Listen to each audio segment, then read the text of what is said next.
这手中也有2个指挥啊，还有披了甲的，退吧。不急，把力使了，随我去拿了那条大鱼。走，哎，跟着大老冲！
车臣快走，我等殿后。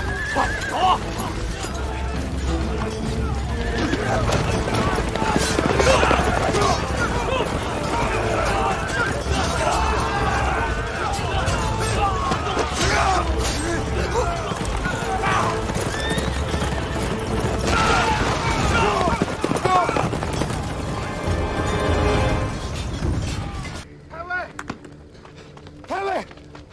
太尉，南战失火！什么？南战？将士们，都喝口酒，暖暖身子，壮壮胆儿啊！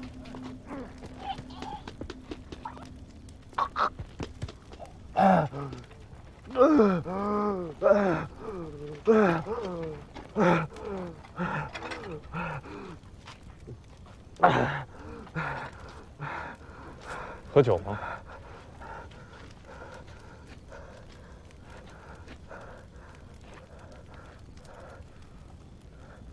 喝。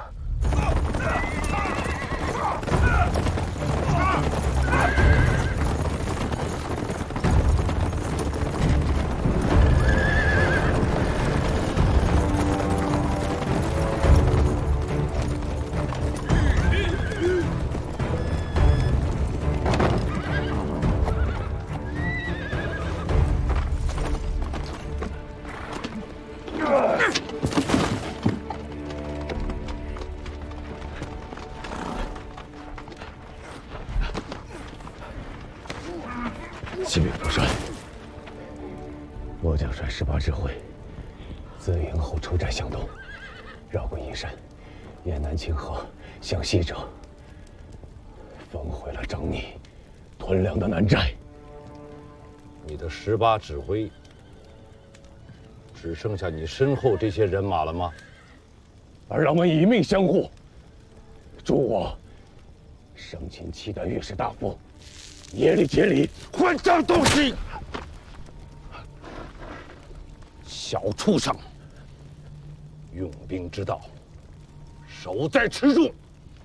可是你一贯的行险赌命，自己陷了便也罢了，却要折了我骑兵指挥，坏了我守城大计，你有几个脑袋？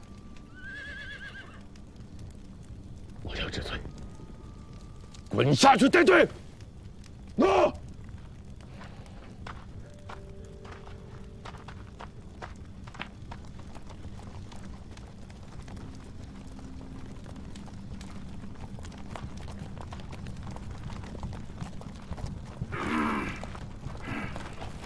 此人该如何处置啊？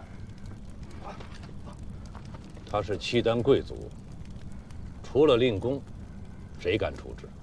我会亲自押解他进宫的。带下去。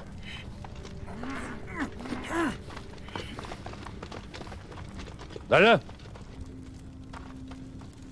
在。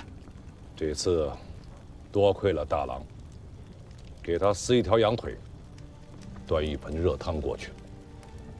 诺。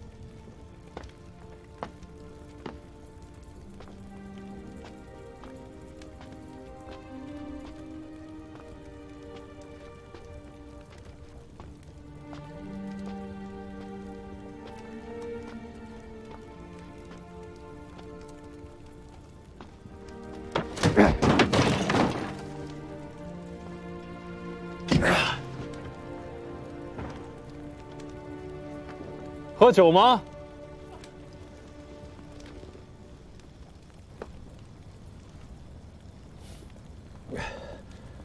痛快。赵匡胤，字元朗，正是在下。郭荣，字俊贵。郭太尉家的千里马，耳朵都听出茧子来了。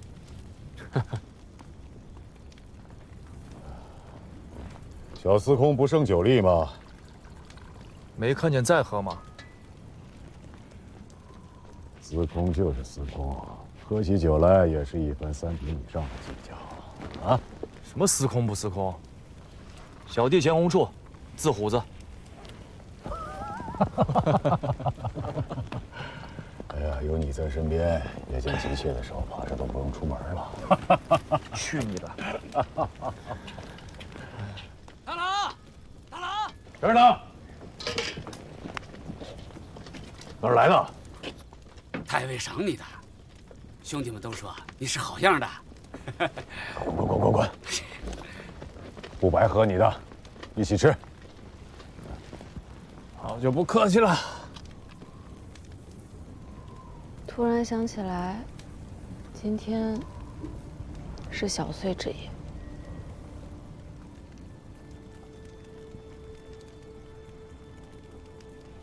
10年前的小岁，父王问我：“此生何所愿？”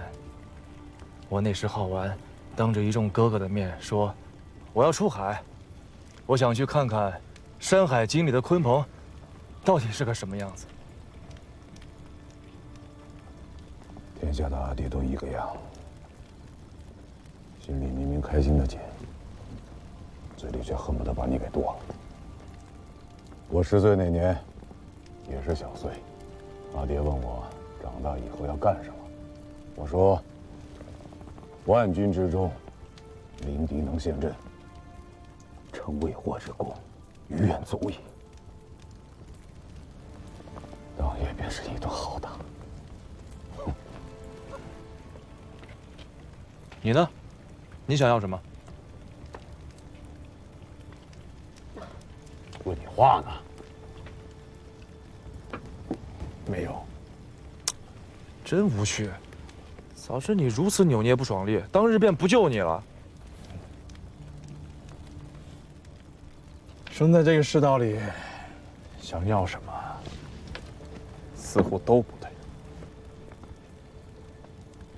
我记得去年的小岁，我正好在晋阳。当时我父亲心绪不佳，可家中的弟弟妹妹年纪太小，只能我带众人去问父亲。小岁当问来年夜，父亲平素简约，在军中颇有威望，却始终不得拜接朕。父亲心中可有所憾。郭太尉怎么说？他说：“高绝后路，无足论。此生若能复饮太平年下的一杯热酒，于愿足矣。”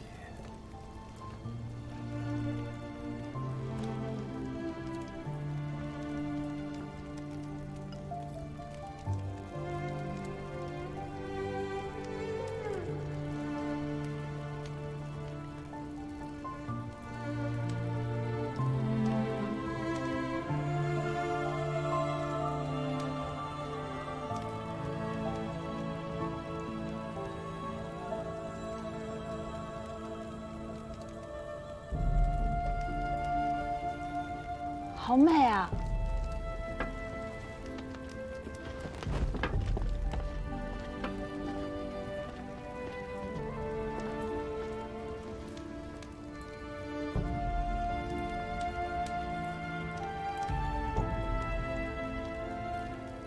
再轩赫的盛世，也终有落日；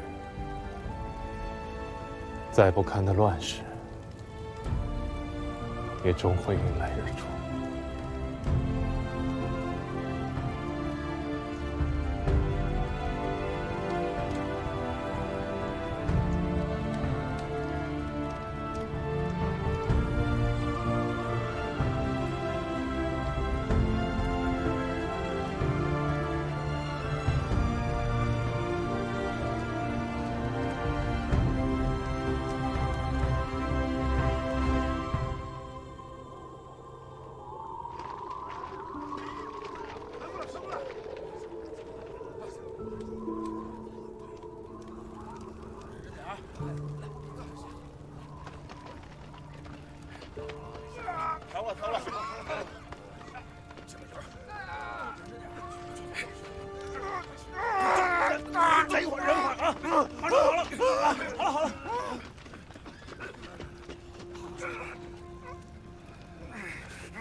第10日了，只怕过了这个冬天，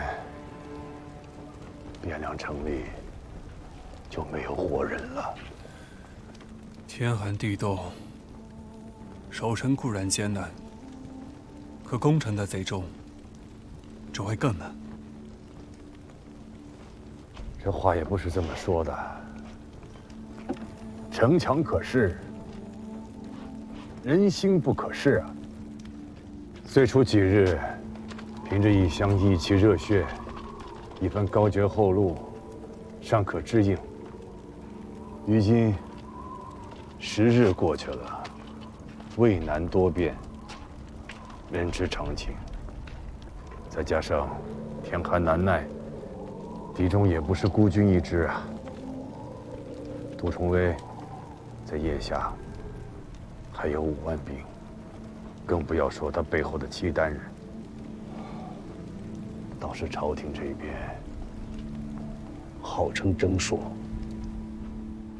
有一个天子，却也没有一般呢。朝堂上也就剩下一个冯令公老头子，苦撑危局。京师之外，谁还在乎这个朝廷？谁还在乎这数十万的生命礼数啊？外无必救之兵，则内无可守之臣。罢了。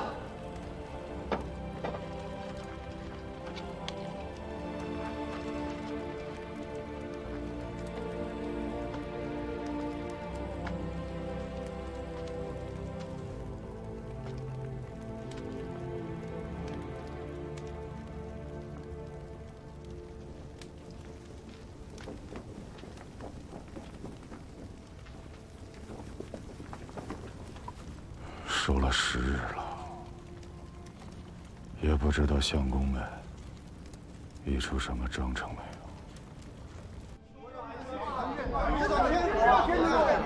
不能议和呀！一定要坚守，我等必以死相守，对吧？我等必将以死相守。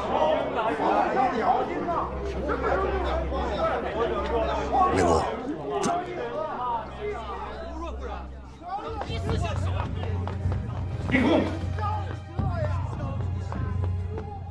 令公，令公来了。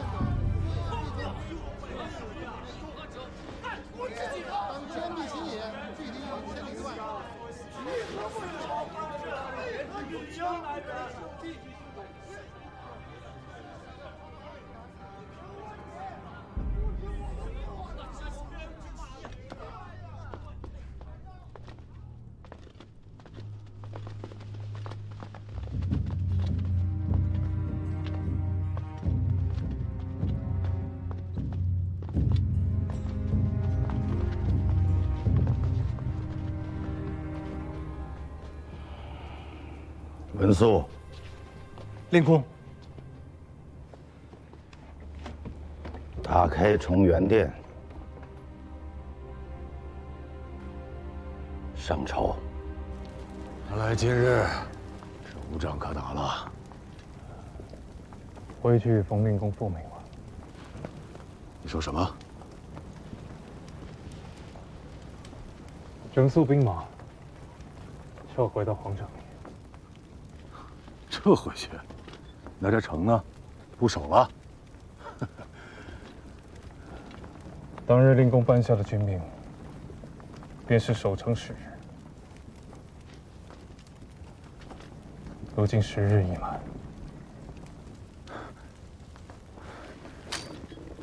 君贵兄，你是在与我说笑吗？元老，撤军吧。趁着现在张燕走到军队还未调动，带着弟兄们撤回到城里。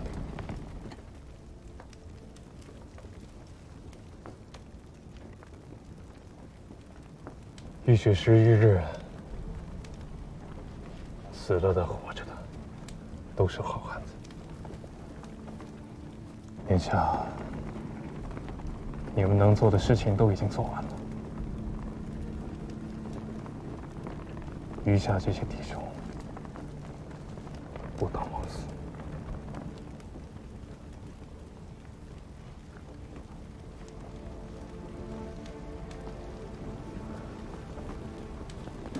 枉死。守城那一日，父帅给了我18个指挥，满编18个指挥，是2221人。如今只剩下800余人。你现在跟我讲他们不当枉死，拆军归拆军，你们真他娘的无耻！说会有援兵的，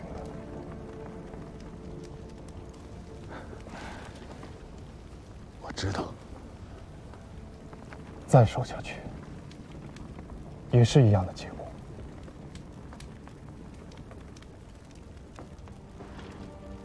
我知道，没有父帅的将令，此地便是某等葬身之处。太尉有令，全军撤回水库！太尉有令，全军撤回水库！太尉有令，全军撤回水库！太尉有令，全军撤回水库！大郎，咱就这么走了？娘的，这么窝囊，咱他也打不动了，撤啊！那一开始就别让我来呀！行了。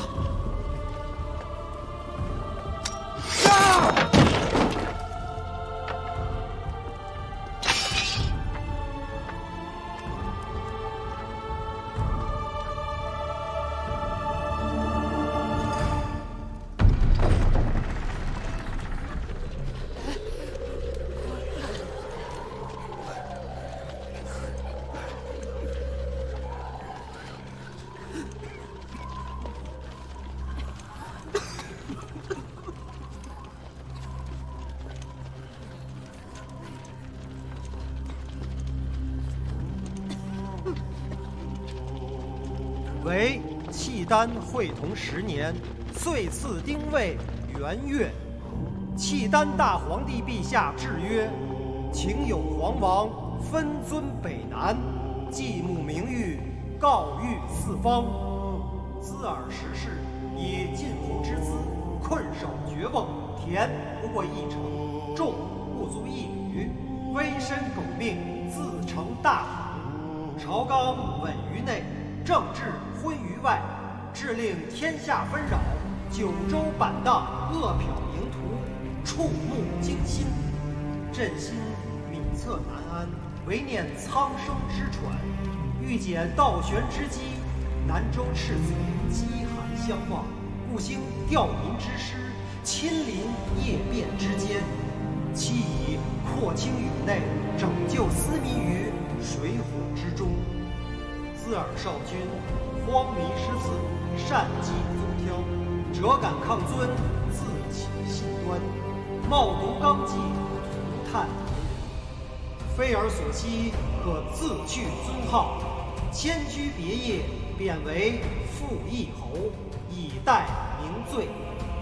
以御史大夫耶律节里之东京汉儿司事，以右卫大将军张义军节度使张彦泽全东京留守，军国庶务亦应委之。汴州官变，亲卫将校宜听差遣，领遵军命。有作奸犯科、狂悖武上者，朕岂吝五行之诛哉！亲哉，勿负朕望，贤使之息。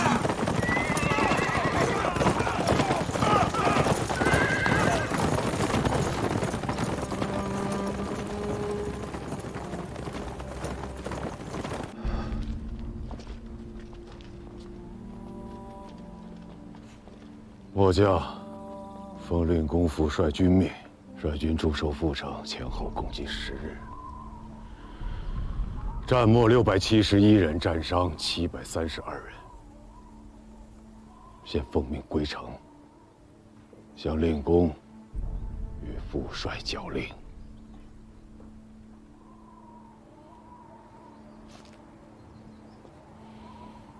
该做的事情，能做的事情，都做完了。去老夫府上，把家人接回去吧。谢过灵公。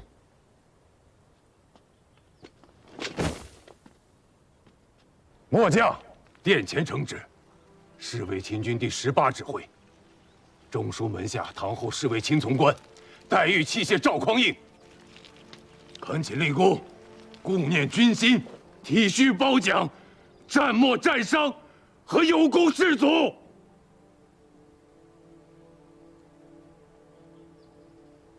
小畜生，宫阙之下，岂是你胡闹的地方？令公，全词无状。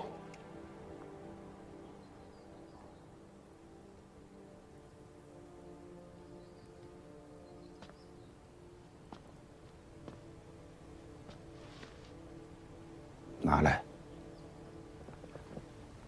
令公要的是什么？战没有功将士名册，还未写好是吧？无妨，老夫等着。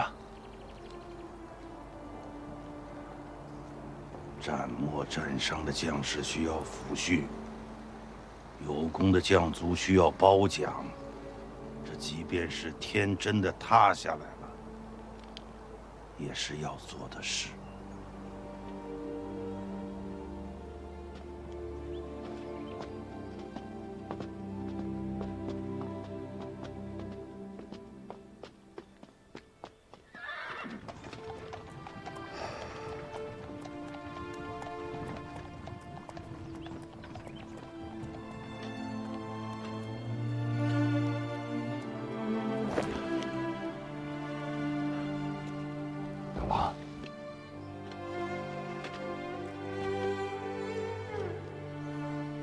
即刻带几人前去令公府上，把你娘和你弟弟接回家吧。我倒是哪个大胆的错的，却原来是桑相公。你来的真慢啊。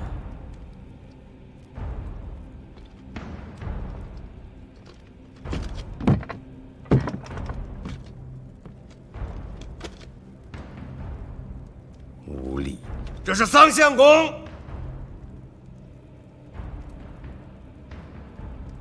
我奉契丹天子诏命，接管开封府衙。桑相公，你素来是识时务，想必不会阻拦。我这个开封府尹还在，你接管不了。算了，不肯奉诏。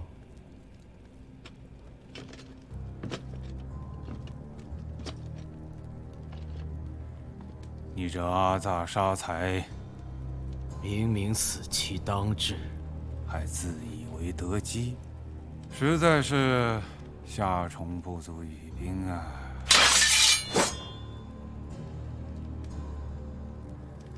少尉，你莫要给脸不要脸。桑某卖了燕云16州，宜修万国，而与杜重威卖了河北和京师30几个州郡，却又哪里来的脸面倒招给桑某？印信何在？砸了。户册与案卷呢？烧了。你这是得了失心疯，还是患了痰症迷了心窍？诸般筹谋，窥暗示，一番计算，总成空。桑某的路已然走完了，能以这条命堵住你和杜重威的路，也算是不亏。这条断头路，先帝能走通，杜重威却走不通，你更走不通，因为你是一个蠢货。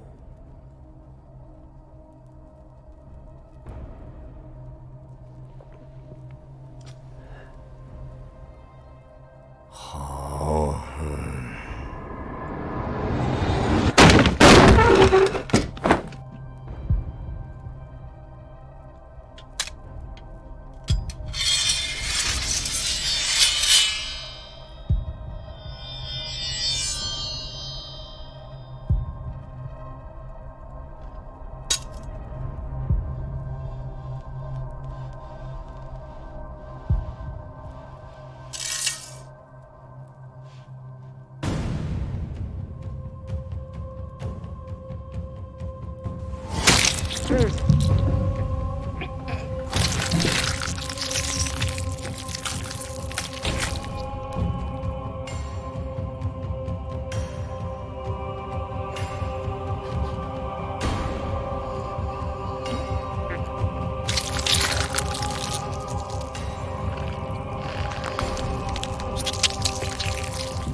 臧维汉作为后晋一朝的宰相，旧代史称其辟邪之志、地构之功，亦可谓社稷臣也。新五代史亦称灭唐而兴晋为汉之力也，其谋士之略、治政之能，也得到了时人的认可与推崇。然而，作为出卖燕云16州的直接责任人之一，也因此受到了后世儒家士大夫的严厉批判与鞭笞。明末清初学者王夫之在《独通鉴论》中态度鲜明地批判臧维汉曰：“祸及万世，则万世之罪人。”